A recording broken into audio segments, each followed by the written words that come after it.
Welcome to Meaningful, Measurable Marketing. I'm Jen Carroll. And I'm Annalisa Hilliard. We are marketing strategists with the Data Dames, DATADAMES. If you like what you hear today, you can find us at datadamesmarketing.com. You can also find us on LinkedIn. I'm on Twitter at Jen C. Writer.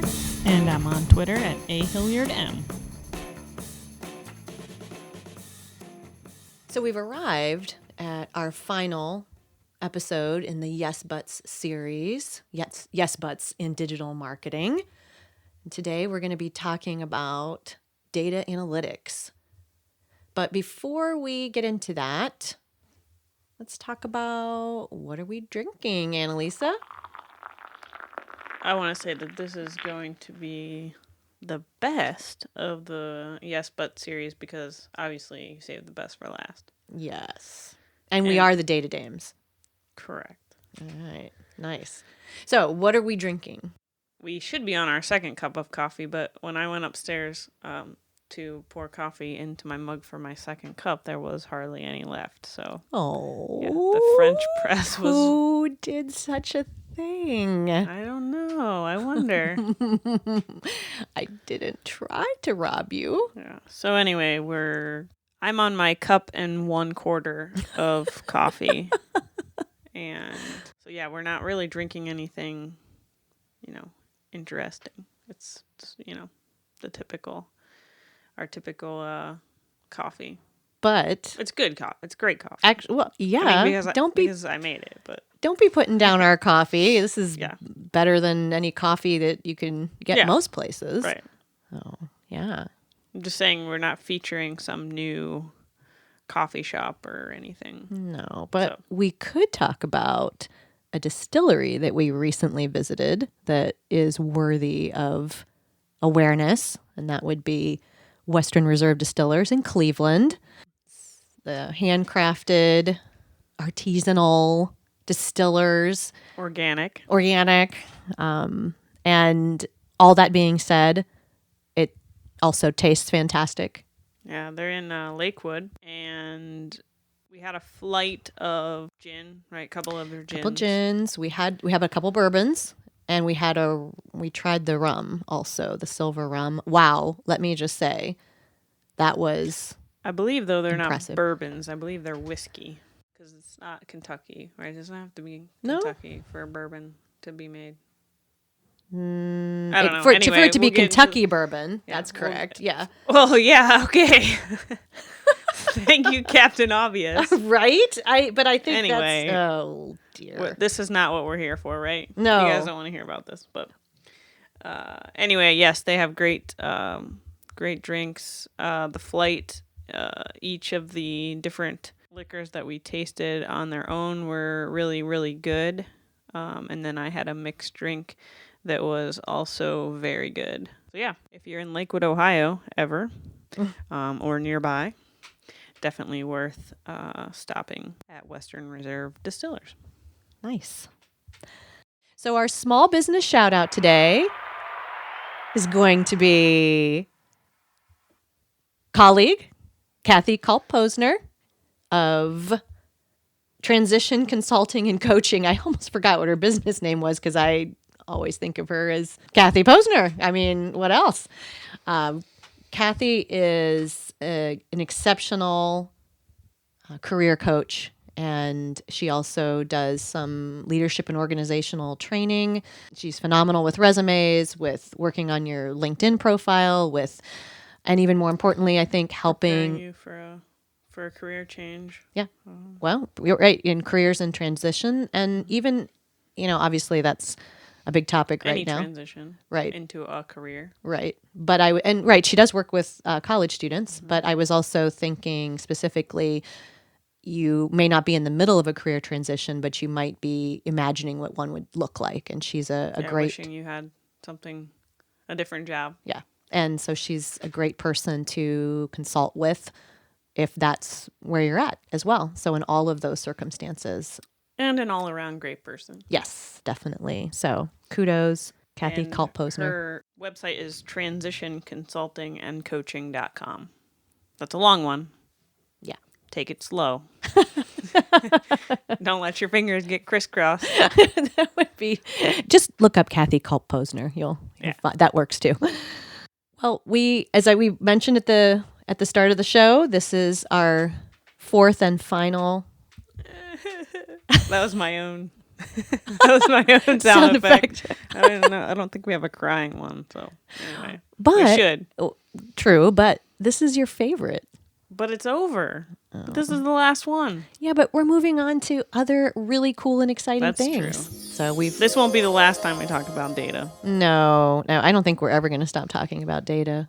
Yeah, so fourth episode of our Yes Buts and Yes Buts in digital marketing. I always forget adding digital marketing for some reason, but the reason that we have done this series is a lot of clients and people that we talk with frequently ask, should we do this technique? Should we do this tactic? Should we, is SEO good, or, should I be doing that right now? And the answer to those are always yes, but you need to have take some time for some important considerations before you jump in on those strategies and tactics. So the first one that we covered was search engine marketing, the paid side of digital marketing. And then we hit Annalisa's second, or actually maybe, I don't know, do you prefer SEO over data analytics or? No. Okay. So her second. But they go hand in hand. Yes, they do. So, and actually they all work together nicely. They do. So SEO. Like a holistic thing, Which is what we emphasize. Recommend. I know. So SEO is her second favorite topic. We did that as well. And our last episode of Yes Buts, we covered content and social media, which is...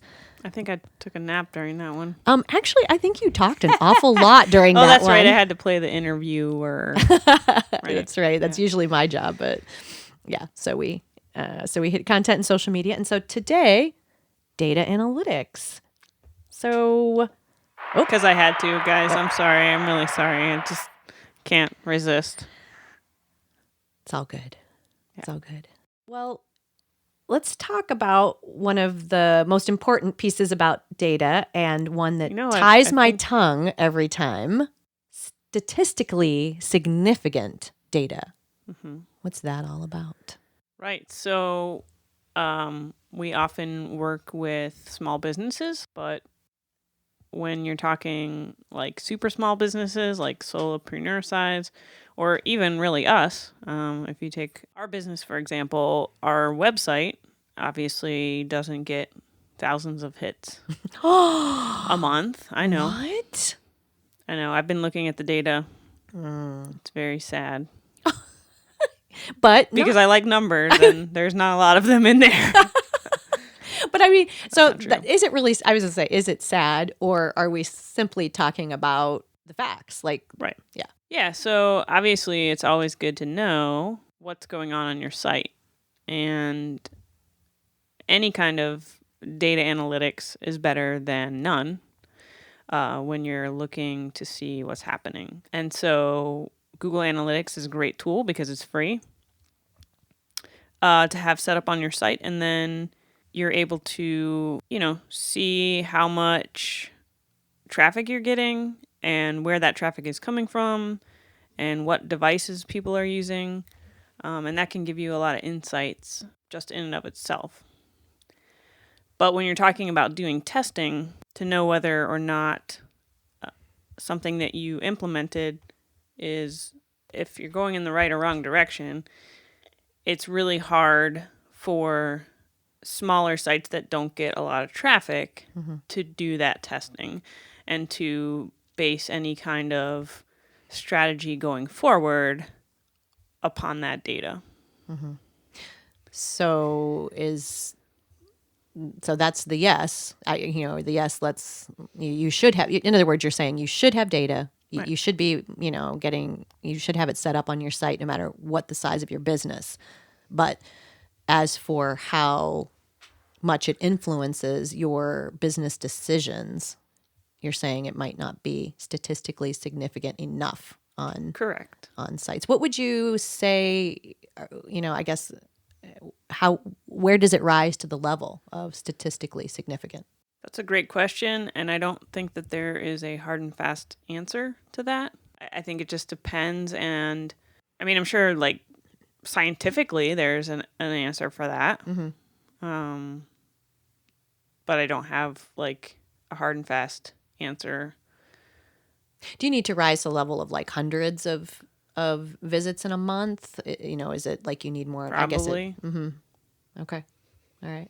I mean, again, it probably depends on what you're trying to test, what information you're trying to gather, and what decision you're trying to make based on that information. I think all those things are factored into what is statistically significant. So that's the first yes, but to consider. Is it statistically significant? The second yes to data, but is what's worth collecting. What, data can be overwhelming and apparently it can be underwhelming depending on the size of your, the size of your business and the traffic your site gets. But what is worth collecting when we're talking about data? Well, it depends on what your objectives are. We come back to that at least once every podcast. People are probably tired of hearing it, but it's true. And we're not even just talking about marketing objectives. We're talking about even bigger ones, which is the direction you want your overall business to go. So big time, right. big picture objectives. But when we're talking about data analytics and a website, obviously, whatever ties into your website objectives is what you're going to want to build your reports around. What metrics do you need to look at in order to determine whether you're achieving or moving in the right direction of those objectives. Yeah. Well, there's a lot of tools out there.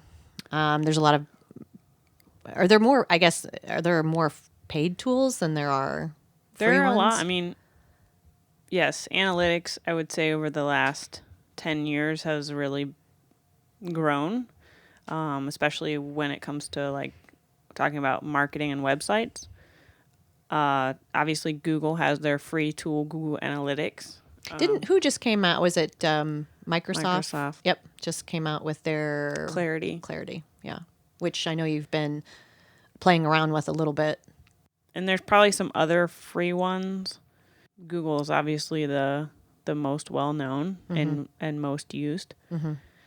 And each of those platforms, if you're a big site and have like enterprise level traffic, you have to kind of you're forced to go into like Google Analytics paid platform, which is Google Analytics 365 or Adobe Analytics is a paid platform. And there's a ton of paid platforms depending on, again, what you're trying to measure. Every tool, like anything else that you use a tool for, has their, strengths and weaknesses. So it's really dependent on what you're trying to measure. Well, and Google I guess I feel like it's almost like a rebrand sort of, but they were going with Web plus App, right? Which was App plus Web. App plus Web. And now they're calling that Google Analytics 4. What's the deal there with their new approach? Yeah, so obviously analytics has been around long enough that things are transitioning into kind of the next generation of analytics. And part of that push is coming from privacy laws. And I think we talked about this or alluded to this in one of the other episodes. Yeah, I think so. But with people wanting their personal information to be kept more private and not being able to be used to be remarketed to or advertised to. So with that transition or with that new focus on privacy laws, they've had to develop, new products. And App plus Web and why it was called that originally is it worked with Firebase and it was able to help you collect data across different platforms. So if you had an app, obviously, and then the website. Yeah. You were able to kind of track users across the two. But apparently they felt like that name wasn't quite clear enough, so we had to. Yeah, go and to I think it's just because, again, it's the GA4. direction that analytics is going in overall. It's not like, hey, you have a choice between, collecting app and web data or just collecting web data. It's gonna be, they've kind of merged it to be More one integrated. product. Yeah. And there's a lot to be known about Google Analytics 4. It's in beta, it's in testing, and that's what I'm doing with it. I have clients set up, and I'm starting to learn, how to best set up Google Analytics 4. I guess next chapter you'll have to Yeah, give it. You'll have to give coming down. Yeah. Coming down the pike. Well, you said we wouldn't be done talking about data, so That's right. we'll be like, We'll probably have a whole episode at least on Google just Analytics one, 4. Right. just one. So we talked about what tools are important. Once you've established the tools you're going to use, that the big question is what's worth collecting. That's huge. Right. So that's a consideration, and obviously something that whoever you're working with on your digital strategy should be established from the start of that strategy, and obviously can be adjusted as you kind of get into implementation and you see what's working, what isn't, what opportunities there might be to make improvements, etc. And so, that should be guided. Obviously, what you want to get out of your website, and the strategist should bring to the table their knowledge of what data needs to be collected in order to measure the success of those implementations. Yep. Yeah. Well, that really kind of brings us to our third point, which you've kind of really already summarized a little bit, the need for having focus with your data, understanding how it aligns with the strategy that you've mapped out, and then obviously, collecting and analyzing the outcomes. Because, if there's one thing that's important, I know, to every marketer, or should be important to every marketer, is how is what I'm doing impacting the business that I work for. In just like bottom line kind of way, that could be sales. It's a huge business impact, but there are other ways that marketing can and should be, making an impact on your business, and then, what outcomes show that that's actually happening. There's a lot of, obviously with analytics platforms, and I know Google Analytics probably the best of all of them. There are hundreds of different reports, different ways you can slice data, different things. Obviously, you can add custom tracking through Google Tag Manager to track things that Google doesn't track out of the box, which I highly recommend. And again, that should be something that your digital strategy team or your digital analytics team should be helping with. But really, there's so much data and reporting and ways to look at the data that it's important to be as focused as possible with the strategy and setting those goals, or setting the metrics that you're going to track at the beginning, like we just talked about. Mm-hmm. Well, was it Avinash Kaushik, whose famous term is the data puke? Right. How little value that brings to... Right. You can talk all day about data and numbers and looking at things different ways, but at the end of the day, it's like, so what? So you have to define the so what from the beginning. Yeah. Because you can spend a lot of time, and your analytics team can spend a lot of time creating reports and looking at data, but it's so important to focus. Yeah. Just trying to think if there was a good example that we could come up with. Well, I guess what comes to mind is not necessarily a specific example, but anytime you're redeveloping a website, one of the critical things before you start or at the very start of talking about redevelopment is to look at Google Analytics to see, what are your top pages? How are people engaging with those pages? What are the goals of those pages, and are those goals being met? Are people kind of moving through the site in the way that you want them to? And so when you answer those questions or you think about those questions, you should be able to go into Google Analytics and look at the data and see if, the data that should be kind of telling a story and giving recommendations for the redevelopment, whether it's, hey, sticking to this site architecture that's working, or it's making these changes, or it's, reorganizing the way that the pages are structured, etc. And that speaks to a previous episode that we had where we talked about the difference between website marketers, website designers, and website developers. Designers, make the website look pleasing to the eye, and and then the developer, implements the code. And that's usually where most companies start with their website redevelopment. They start with the design and then the code, and they forget the importance of the marketing piece, which is again what data analytics can bring to the table. So, I mean, in summary, thinking about, your yes buts with data analytics, the importance of statistically significant data, knowing what you should be collecting and what tools you should be using to collect that data, and then having your focus, your strategy, and your outcomes all in line. Those are pretty key. Indeed. So that brings us to our last segment. Yeah. What are we learning? Which we also now have included. What is bringing us joy, or what's bringing us energy right now? For me, I'm returning a little bit to something that I used to do a lot more of years ago, and that is writing a little bit of poetry.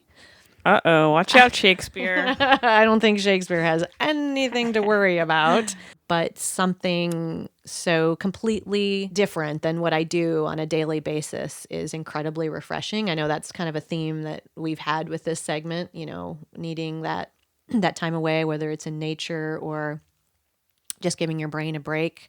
Poetry is just a completely different way of thinking. And what I love about it, I think, is that every word in a poem is has meaning, and so it I guess I get like all obsessive compulsive because I'm just I'm thinking on a very granular level when I'm writing poetry about every word that's going on the page. And Pentameter.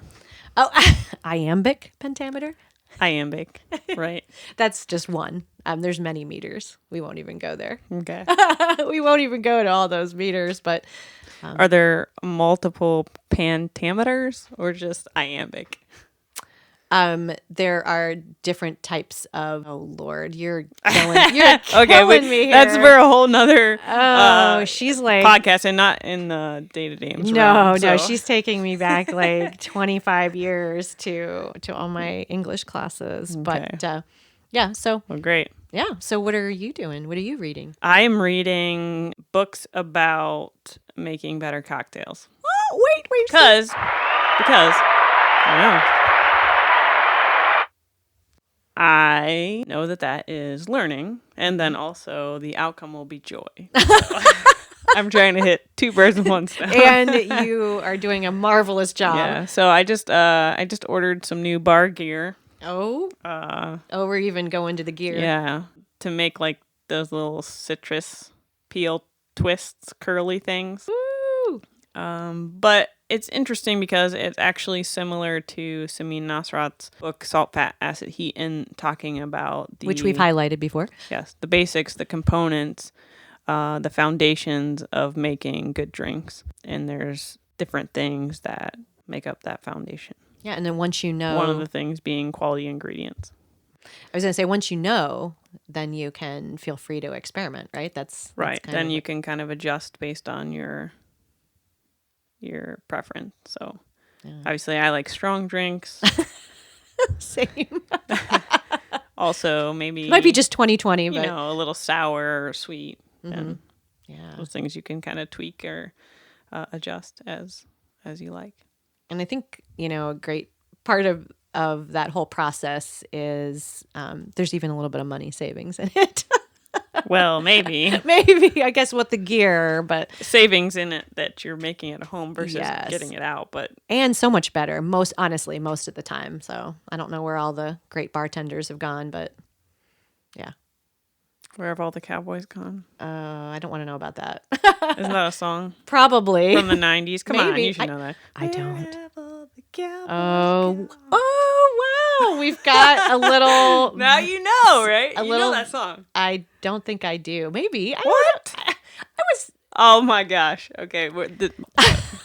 Anyway. Yeah, so I'm going to be making great drinks, and I'm going to be writing great maybe poetry. you'll benefit from that. If I hope so. If I make a drink for you. But I would love that. Thank Yeah. you. I didn't offer to yet. I just said if. I jumped the gun on that. Yeah. All right. And that wraps this episode up. That wraps up another episode of Meaningful, Measurable Marketing. I'm Jen Carroll. And I'm Annalisa Hilliard. You can find us at datadamesmarketing.com. That's DATADAMES marketing.com. You can find us on LinkedIn. I'm on Twitter at Jen C. Writer. And I'm on Twitter at ahilliardm. Thanks.